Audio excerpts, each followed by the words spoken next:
Hello friends, சின்னமரங்கள் serial next ஒரு review பார்க்கலாமாங்க. ஐஸ்வர்யாவுக்கு birthday அப்படின்னு சொல்லிட்டு சேதுவும் ஐஸ்வர்யாவை கோயிலுக்குமே கூட்டிட்டு போயிட்டு வராங்க. கோயிலுக்கு போயிட்டு வர வழியில இந்த குழந்தை இவங்க ரெண்டு பேருமே டிஸ்டர்பன்ஸா இருக்கு அப்படின்னு சொல்லிட்டு ஐஸ்வர்யாவுக்கு ஒரு ஃபீல் ஆகுது. உடனே சேதுகிட்டயுமே, மாமா என்ன மாமா, எங்க தமிழ் செல்வியோட குழந்தைய எதுக்காக நீங்க வளர்த்துக்கிட்டு இருக்கீங்க? எனக்கு குழந்தை பிறந்துச்சுன்னா நம்ம அந்த குழந்தைய பாத்துக்கலாம், இந்த குழந்தைய நீங்க அங்க தமிழ் செல்விகிட்டே விட்டுட்டு வந்துடலாமா அப்படின்னு சொல்லிட்டு இங்க இருக்கிற ஐஸ்வர்யாவும் சேது கிட்ட கேட்கவும் சேதுக்கு பயங்கர கோபமாயிடுது. ஐஸ்வர்யா என்ன பேசிக்கிட்டு இருக்க? நீ என்னை விட்டு வெளிக்கு போனாலையும் கண்டிப்பா நான் அழகரை மட்டும் நான் விட்டு கொடுக்க மாட்டேன் அப்படின்னு சொல்லிட்டு இங்க பயங்கர கோபமாவும் இங்க சேது சொல்லவும், உடனே ஐஸ்வர்யாவும், மாமா நான் என்ன கேட்டேன், நம்மளுக்கு இடையில இவன் கொஞ்சம் குறுக்கா இருக்கான், நம்ம சந்தோஷமாக இருக்க முடியல அப்படின்னு சொல்லிட்டு தான் நான் சொன்னேன். ஆனா என்னுடைய ஆசையை நீங்க எப்பவுமே நிறைவேற்றதும் இல்ல, அதுவும் இல்லாம இந்த குழந்தைக்குடைய நீங்க டைம் ஸ்பெண்ட் பண்ணிக்கிட்டு இருக்கீங்க. எனக்கு ரொம்பவே கஷ்டமா இருக்கு மாமா. நான் கல்யாண ஆனத்துல இருந்து இப்ப வரைக்குமே சந்தோஷமா இருந்ததே கிடையாது அப்படின்னு சொல்லிட்டு சேது கிட்ட ஐஸ்வர்யா சொல்லிடுறாங்க. உடனே சேதுவுமே கேட்டுட்டு, ஐஸ்வர்யா நீ இப்படி ஒரு விஷயத்த என்கிட்ட கேட்டிருக்க கூடாது, அதுவும் இல்லாம எப்பவுமே நான் கண்டிப்பா அழகரை மட்டும் நான் யார் சொன்னாலையுமே நான் விட்டு கொடுக்க மாட்டேன் அப்படின்னு சொல்லிட்டு சேதுவுமே ரொம்பவே கோபமாகவும் அங்கிருந்து கிளம்பிடுறாங்க. உடனே ஐஸ்வர்யாவும், மாமா நான் தெரியாம ஏதோ இப்படி டிஸ்டர்பன்டா இருக்கு அப்படின்னு சொல்லிட்டு நான் கேட்டேன், அதுவும் இல்லாம குழந்தையா இருக்காங்க, இந்த குழந்தைய அங்க அம்மா கிட்ட இருந்து பிரிச்சா நம்மளுக்கு தான் மிகப்பெரிய ஒரு பாவமா இருக்கும் அப்படின்னு சொல்லிட்டு தான் இங்க கொஞ்சம் வளர்ற வரையும் அவங்க அம்மா கிட்டே இருக்கணும் அப்படின்னு சொல்லிட்டு நான் ஆசைப்பட்டேன் அப்படின்ற மாதிரியுமே ஐஸ்வர்யா சொல்லவும், உடனே இங்க சேதுவுமே, ஐஸ்வர்யா நீ இப்படி எல்லாம் பேசிக்கிட்டு இருக்காத, இங்க சின்ன வயசுல இருந்து அழகர் தமிழ் செல்வி கூட இருந்தானா தமிழ் செல்வியை பத்தி தான் நினைச்சிட்டு இருப்பான், அதுவும் இல்லாம தமிழ் செல்வியை விட்டு நான் பிரிச்சு கூட்டிட்டு வந்தேன்னா சோ இங்க அவன் ரொம்பவே கஷ்டப்படுவான், அதுவும் இல்லாம மன உணர்ச்சிக்குமே ஆளாகுவான். அதுக்கு நான் எப்பவுமே விட மாட்டேன், அவனை நான் என்னுடைய கண்ட்ரோல்லே வளர்க்கணும், என் முன்னாடியே அவன் வளரணும்,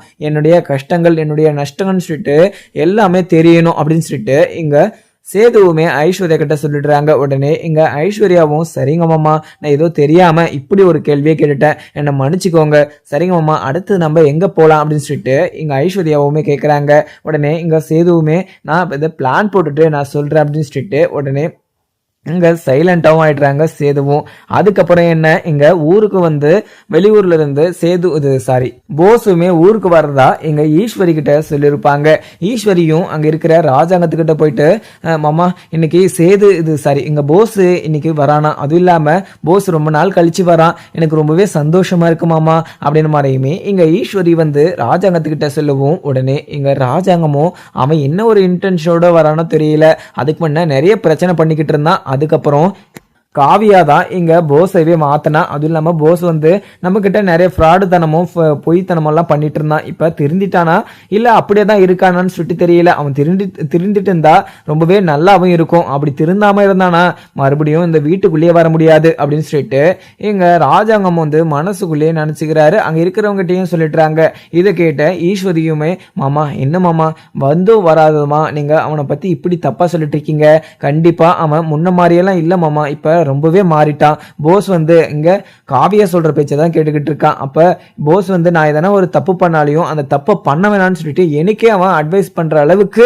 அவன் அந்த அளவுக்கு மாறிட்டான். இப்ப எந்த ஒரு தப்புமே பண்ணாம எந்த ஒரு சச்சரவும் பண்ணாம நல்ல வேலைக்குமே போயிட்டு இருக்கான். நம்மள பாக்குறதுக்காக அவன் அங்கிருந்து வரேன்னு சொல்லிட்டு என்கிட்ட இன்ஃபார்ம் பண்ணிருக்கான். அது இல்லாம ஏர்போர்ட்டுக்கு எனக்கு கால் பண்றேன்னு சொல்லிட்டு சொல்லியிருக்கான். எங்க கருப்பு கிட்ட சொல்லி இங்க அவனை கூட்டிட்டு வர சொல்லுங்க மாமா அப்படின்னு சொல்லிட்டு இங்க ஈஸ்வரியுமே இங்க ராஜாங்கத்துக்கிட்ட சொல்லிடுறாங்க. ராஜாங்கமும், ஈஸ்வரி நீ எதுக்குமே கவலைப்படாத, போஸ் கால் பண்ணானா எனக்கு இன்ஃபார்ம் பண்ணு, நான் இங்க கருப்பு கிட்ட சொல்லி இங்க போஸை நான் கூட்டிட்டு வர சொல்றேன் அப்படின்னு சொல்லிட்டு இங்க ராஜாங்கமும் சொல்லிடுவாங்க. உடனே இங்க தமிழ் செல்வியுமே குழந்தை அழுதுகிட்டே இருக்குன்னு சொல்லிட்டு அங்க ஆறுதல் சொல்றாங்க, அழுதுகிட்டே இருக்காங்க. மறுபடியும் இங்க ராஜாங்கம்மா இங்க சேது கிட்ட கால் பண்ணி மறுபடியும் குழந்தை அழுதுகிட்டே இருக்கு, நீங்க அழகரை கொஞ்சம் காமிக்கிறீங்களா அப்படின்னு சொல்லிட்டு அழகரையும் அவங்க ரெண்டு பேரையுமே காமிக்கிறாங்க ஸ்கிரீன்ல. அவங்க பார்த்த உடனே அழுகையெல்லாம் நிறுத்திட்டு அவங்க தூங்கிடுறாங்க. எப்பவுமே அந்த ரெண்டு குழந்தையுமே ஒன்னா இருந்தா எந்த ஒரு பிரச்சனையுமே இல்லாம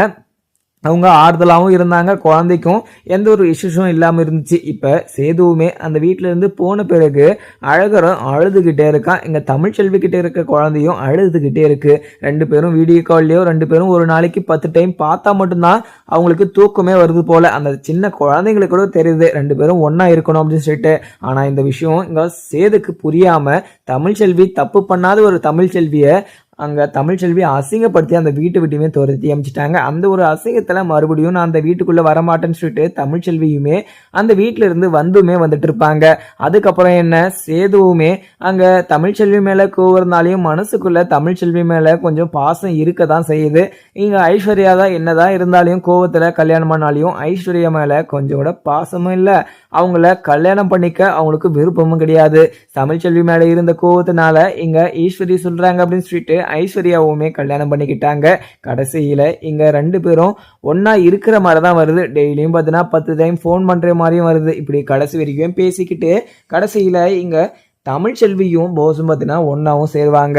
இங்கே அந்த ஊருக்கு வந்த காரணம் போஸுமே ஒரு விஷயத்த சொல்கிறதுக்காக தான். அது யாரால் அந்த மாதிரி ஒரு விஷயத்த யார்கிட்ட சொல்ல வராங்க அப்படின்னு சொல்லிட்டு இங்கே யாருக்குமே தெரியாது. அதுவும் இல்லாமல் போஸ் வந்து வீட்டுக்கு வந்ததுமே ராஜாங்கத்துக்கிட்டமே போகிறாங்க. ராஜாங்கத்துக்கிட்ட போயிட்டு அது மாமா எப்படி இருக்கீங்க அப்படின்னு சொல்லிட்டு அங்கே கேட்குறாங்க ராஜாங்கத்துக்கிட்ட. உடனே ராஜாங்கத்துக்கிட்ட நலம் விசாரிக்கவும் ராஜாங்கமும் நான் நல்லா இருக்கேன், நீ எப்படி இருக்க அப்படின்னு சொல்லிட்டு விசாரிச்சிடுறாங்க. உடனே இங்கே இப்போ திடீர்னு எதுக்கு வந்திருக்க அப்படின்னு சொல்லிட்டு ராஜாங்கம் கேட்கவும் உடனே இங்கே போஸுமே அது இல்லை பெரியப்பா, நான் ஒரு முக்கியமான ஒரு விஷயம் சொல்லணும். அதுவும் இல்லாமல் இங்கே என்னுடைய அம்மா வந்து மிகப்பெரிய ஒரு தப்பு பண்ணியிருக்காங்க. அந்த ஒரு தப்பை உங்ககிட்ட சொல்லி எங்கள் அம்மாவை மறுபடியும் அப்படி ஒரு தப்பை பண்ண விடாத மாதிரி நான் பண்ணிட்டு போகலாம். அதுவும் இல்லாமல் இந்த வீட்டில் யாருமே எந்த ஒரு தப்பும் பண்ணக்கூடாது. ஸோ இந்த வீட்டில் எந்த ஒரு தப்பும் பண்ணக்கூடாது அப்படின்னா நான் இந்த ஒரு விஷயத்த உங்ககிட்ட சொல்லி தான் ஆகணும் அப்படின்னு சொல்லிட்டு இங்கே போஸுமே சொல்கிறாங்க. அங்கே நின்றுக்கிட்டு இருக்க ராஜாங்கம், மோகனா, ஈஸ்வரி, சாவித்ரி, தாமரை, சித்ரான்னு சொல்லிட்டு எல்லாருமே ரொம்பவே ஒரு அதிர்ச்சியாகவும் கேட்குறாங்க. உடனே இங்கே ஈஸ்வரியும் போஸ் அப்படி என்ன விஷயம் எங்கிட்ட கூட சொல்லாமல் வந்ததும் வராதுமா, இங்கே ராஜாங்க மாமா கிட்ட பேசிக்கிட்டு இருக்க, அப்படி என்ன முக்கியமான விஷயம், நீ சர்ப்ரைஸ் எல்லாம் வைக்காத, டைரெக்டாக நீ அந்த வந்த விஷயத்த நீ சொல்லிடு அப்படின்னு சொல்லிட்டு ஈஸ்வரியுமே சொல்லிடுவோம்.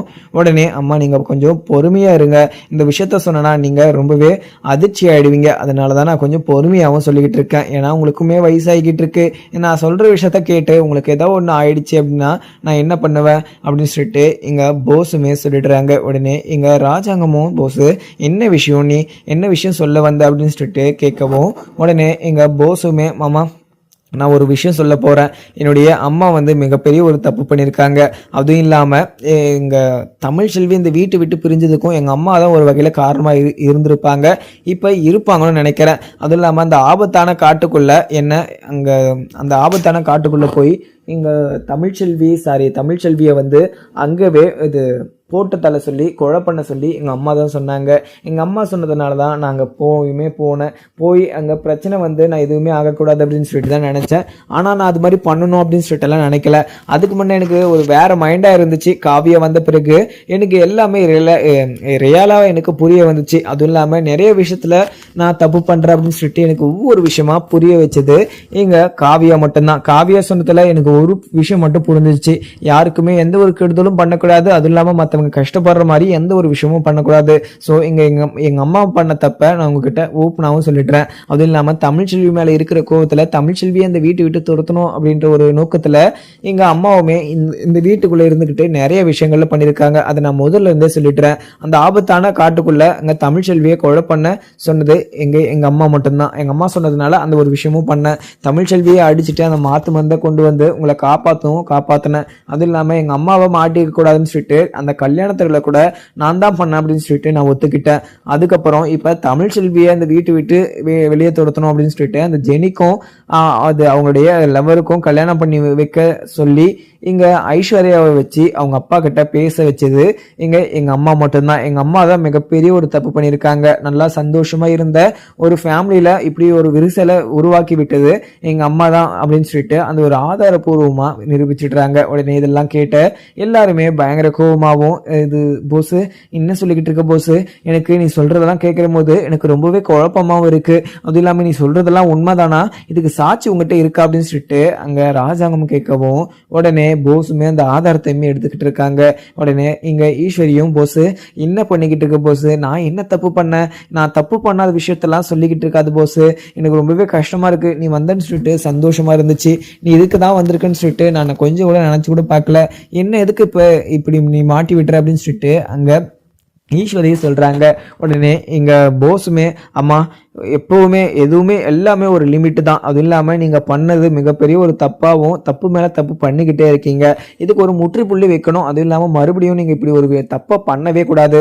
ஸோ நீங்க இப்படி ஒரு தப்பு பண்ணக்கூடாது அப்படின்னா நீங்க பண்ற ஒரு தப்பை நான் கண்டிப்பா அதை சுட்டி காட்டி தான் ஆகணும், எல்லாருக்குமே தெரிவிச்சுதான் ஆகணும், தெரிவிச்சாதான் நீங்க மறுபடியும் இப்படி ஒரு தப்பையுமே பண்ண மாட்டீங்க அப்படின்னு சொல்லிட்டு எங்க போஸுமே சொல்லிடுறாங்க. உடனே எங்க ஈஸ்வரியும் போஸ் நீ சொல்றது எதுவுமே உண்மை இல்லை, அதுவும் இல்லாம நீ சொல்றத கண்டிப்பா மாமா நம்பவே மாட்டாரு, நான் இப்படி பண்ணதுக்கு உங்ககிட்ட ஆதாரம் இருக்கா அப்படின்னு சொல்லிட்டு கேட்கவும் உடனே ஆதாரத்தையுமே எடுத்து எல்லா ஆதாரப்பூர்வத்தோட நிரூபிச்சிடுறாங்க. உடனே ராஜாங்கத்துக்கு பயங்கர கோபம், என்ன ஈஸ்வரி இந்த வீட்டுக்குள்ளே இருந்துட்டு இப்படி ஒரு நம்பிக்கை துரோகம் பண்றதுக்கு உனக்கு எப்படி மனசு வந்துச்சு, உங்களுக்கு என்ன இல்லாம இருந்துச்சு, உங்களுக்கு எல்லாமும் தான் நான் பண்ணேன், அதுவும் இல்லாம எதுவுமே பண்ணாம இருந்தா கூட நீங்க இப்படி பண்ணிருக்கலாம் அப்படின்னு சொல்லிட்டு வாய்ப்பு இருக்கு, ஆனா எல்லாமும் பண்ணி நீங்க இப்படி பண்றது எனக்கு ரொம்பவே கஷ்டமாவும் இருக்கு, அதுவும் இல்லாம நீ என்கிட்ட பேசவே கூடாது, அதுவும் இல்லாம இந்த வீட்டுக்குள்ள நீ மறுபடியும் வரவும் கூடாது, நீ செஞ்ச தப்புக்கு நீ இந்த வீட்டுக்குள்ள இருக்கக்கூடாது அப்படின்னு சொல்லிட்டு ராஜாங்கமும் சொல்லவும்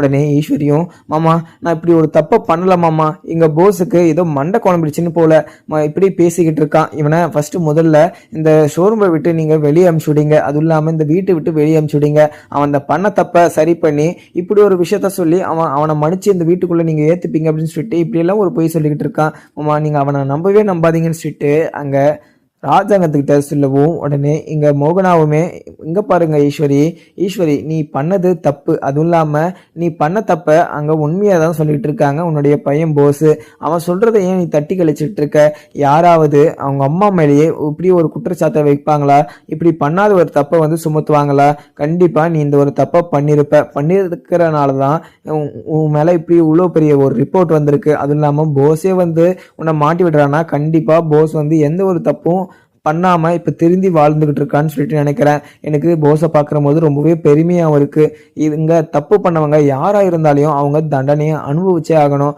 அதுக்கான எல்லா ஒரு சொல்யூஷனையும் பார்த்தே ஆகணும், அப்படின்ற பட்சத்துல கண்டிப்பா நீங்க இப்படி ஒரு தப்பு பண்ணதுக்கு தண்டனை அனுபவிச்சே ஆகணும், அதுவும் இல்லாம நீங்க இந்த வீட்டுக்குள்ளே இருக்கக்கூடாது அப்படின்னு சொல்லிட்டு அங்க ராஜாங்கமும் சொல்லிடுறாங்க. உடனே இங்க ஈஸ்வரியும் மாமா நான் எதுவும் தெரியாம தப்பு பண்ணிட்டேன், என்னை மன்னிச்சுக்கோங்க, அதுவும் இல்லாம தமிழ்ச்செல்வியால இங்க சேதுவோடைய லைஃபே ஸ்பாயில் ஆயிடுச்சு, சேதுவும் இங்க தமிழ்ச்செல்வியும் ரெண்டு பேரும் பிரிஞ்சு இப்ப வாழ்ந்துகிட்டு இருக்காங்க, இந்த மாதிரி ஒரு டைம்ல நீங்க இப்படி ஒரு விஷயத்த பண்ணீங்கன்னா ரெண்டு பேருக்கும் விரிசல் அதிகமாக தான் விழும், நீங்க இந்த ஒரு விஷயத்துல இப்படி ஒரு முடிவு எடுக்கவே கூடாது அப்படின்னு சொல்லிட்டு அங்க ராஜாங்கத்துக்கிட்ட போஸ்மே சொல்லிடுறாங்க. உடனே இதை கேட்ட ராஜாங்கமும் ஈஸ்வரி உன்னுடைய பையன் திருந்தி இப்போ நல்லபடியாக சந்தோஷமாக வாழ்ந்துக்கிட்டு இருக்கான், இதுக்கு மேலே அவனுடைய லைஃப்பையும் அவனுடைய கெரியரையும் எந்த ஒரு பிரச்சனையும் இருந்தாலையும் அதை நான் பார்த்துப்பேன், அதெல்லாம் எந்த ஒரு விஷயத்தும் கிடையாது, ஆனால் நீ இவ்வளோ பெரிய தப்பை பண்ணிட்டு ஆனால் நீ இந்த அளவுக்கு மனசில் மறைச்சி வச்சுக்கிட்டு மற்றவங்கள பழி வாங்கணும் அப்படின்ற ஒரு நோக்கத்திலே இருக்கிறத நினைக்கிற போது எனக்கு மிகப்பெரிய ஒரு கஷ்டமாகவும் இருக்குது, நீ இப்படி பண்ணதுக்கு கண்டிப்பாக அதுக்கான தண்டனை நீ அனுபவிச்சே ஆகணும், நீ சொன்ன பொய்யை கண்டிப்பா அதுக்கான தண்டனையும் அதுக்கான கஷ்டத்தையும் நீ அனுபவிச்சே ஆகணும் அப்படின்னு சொல்லிட்டு அங்க வீட்டை விட்டு துரத்த சொல்றாங்க இங்க ராஜாங்கமும். உடனே மோகனாவும் ஈஸ்வரி நான் உன்னை என்னமோ நினைச்சேன், ஆனா நீ இந்த வீட்டுக்குள்ள இருக்கிறவங்கள நல்லபடியா வாழ்ந்திருந்த ரெண்டு கப்பல்ல நீ பிரிச்சு சந்தோஷமா இருந்துகிட்டு இருக்க அப்படின்னு சொல்லிட்டு நினைக்கிற போது எனக்கு ரொம்பவே அசிங்கமாகவும் இருக்கு, நீ இப்படி ஒரு தப்பை பண்ணிருப்பேன்னு சொல்லிட்டு நான் கொஞ்சம் கூட கனவுல கூட நினைச்சு பார்க்கல அப்படின்ற மாதிரியுமே பயங்கரமா திட்டிக்கிட்டு இருக்காங்க. உடனே இங்க ஈஸ்வரியும் ஐயோ சாமி மாமா நான் எதுவுமே பண்ணல மாமா, ஏதோ தெரியாம தான் நான் பண்ணிட்டேன்னு சொல்லிட்டேன், இங்க இவளால இந்த தமிழ் செல்வியால இங்க போஸுக்கும் சரி இங்க போஸுக்கும் சரி இங்க இருக்கிற சேதுக்குமே சரி 2 பேருக்கும் நிறைய இஷ்யூஸ் வந்திருக்கு. அதுவும் இல்லாமல் நிறைய கஷ்டங்கள் வந்திருக்கு. அதெல்லாம் நீங்கள் பார்த்துக்கிட்டு தான் இருக்கீங்க. இப்படி பார்த்துக்கிட்டே நீங்கள் இப்படி ஒரு விஷயத்த சொன்னீங்கன்னா எப்படி மாமா? நீங்கள் கண்டிப்பாக இப்படி ஒரு விஷயத்துக்கு நீங்கள் சம்மதிக்கக்கூடாது. எங்கள் போஸ் சொன்னதை நீங்கள் நம்பக்கூடாது. போஸ் ஏதோ ஒரு மூளை குழம்பி போய் இப்படியெல்லாம் வந்து பேசிக்கிட்டு இருக்கான். நீங்கள் நம்பவே நம்பாதீங்க அப்படின்னு சொல்லிட்டு அங்கே இருக்கிற ஈஸ்வரியுமே சொல்லிட்டுறாங்க. ஈஸ்வரி சொன்னதை கேட்ட அங்கே ராஜாங்கமும் அதுக்கப்புறம் என்ன நடக்குதுன்னு பார்க்கலாமாங்க. வீடியோ பிடிச்சிருந்தா லைக் பண்ணுங்கள். Thank you friends.